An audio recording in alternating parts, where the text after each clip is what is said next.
و په خیر راغلی زما ګرانو بنګالیانو روکیانو خبره دې سیده کنه چې زه خو د خیر سره تبلیغ ته ځم او ما هر څه شهنشاه افریدي ته د شهید افریدي زوم ته سپارلي دي دا به تاسو سره میټونه وکړي کنه صحیح ده کنه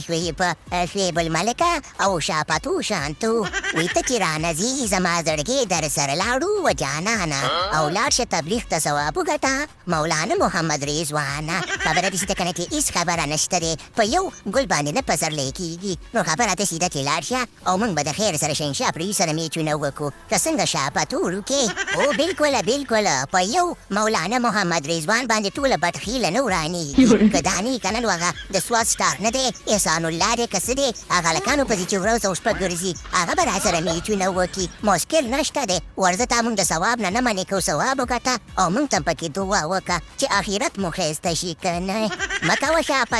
کوه شاپتو د سوات سټاران ځان پسې مه راغواړه ګینې چمړه به درنه وباسي هغه ډېر زیات غوسه دی دا ډېر وخت کېږي میټونه یې نه دي کړي خوله به یې در باندې لګولي ګوره په دې بدن کې به درته سوله وخت کړي خبره دې شي ده که نه چې د سوات سټاران ځان پسې مه غواړه د سوات ګوره ډېر تکړه خلک دي ها ورته غلی شه د شهید افریدي زومه موږ هم د ملنګا سلنګا د سریلنکایانو نه چمړه ویستې ده او تازه در پسې راغلي یو غوسه در پسې راغلي یو دا ټوله دنیا موږ پورې خاندي چې تاسو میټونه نشئ ګټلی او په ورځ کې لس سیریزونه کوئ نو موږ دا قسم خوړلی دی چې د یو نه به د خیر سره بدله اخلو او داسې په کمه سترګه راته مه ګوره که نه مه کوه شهنشاه افریدي دا انسانان دي غیر دته بنګالیان دي او په آخره کې بیا زموږ میلمانه دي نو احترام یې وکړه رښتیا وایي دا خلک نن سبا ډېر زیات غوسه دي او خلکو ورپورې خندل او په شرمونو باندې شرمولي دي او ځان یې چینا ته شرمولی دي چې دا میچونه ډېر زیات بې دي نو خلک غوسه دي ګوزاره ورسره کوه صحیح ده که نه به زه درنه لاړم د الله په امانه چې تبلیغ را باندې ناوخته کېږي که نه